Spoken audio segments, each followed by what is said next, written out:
पलीकडे सगळा प्राधिकरणाचा सेक्टर आहे भाऊ. काही लोक SRAच्या स्कीम करतात भाऊ, काही लोक SRAच्या स्कीम करतात आणि ते SRA जसं काय म्हणजे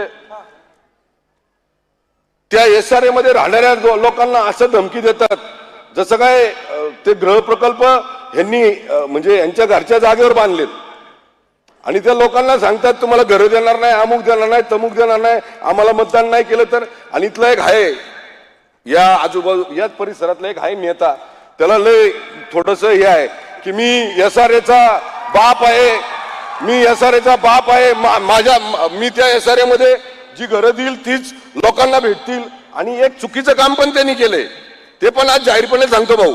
प्राधिकरण सारखा एवढा सेक्टरचा एरिया आहे त्याच्या बाजूला त्यांनी SRA स्कीम चालू केली जिथं लोक इतक्या म्हणजे त्या लोकांचं पूर्ण जे पण काही सिक्युरिटी आहे ती न सांभाळता तिथं न विश्वासात घेता साहेब त्यांनी तिथं चालू केलंय.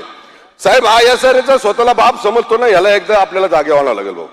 हा पूर्ण पिंपरी चिंचवड शहराला, या पिंपरी चिंचवड शहरामध्ये जे पण आता आमच्या विरोधात बोलतायत त्या सगळ्यांना यांना याचा माज आहे, या SRA मध्ये काम करतात त्याचा माज आहे भाऊ. या लोकांनी काय केलंय, जिथं SRA स्कीम केल्या तिथल्या लोकांचे खातेदार त्यांच्याकडे खात्याची यादी आहे, त्या लोकांना सांगतात मतदान आम्हाला करा. त्यात परत यांची काही 400-500 लोक मध्ये घातलेत, त्या लोकांना आवर्जून याच्यातली लोक त्याच्यामध्ये आहेत. आणि ते SRA मध्ये सुद्धा भाऊ आपल्याला थोडंसं लक्ष द्यावं लागेल, अशी एक विनंती या निमित्तानं राहीन भाऊ.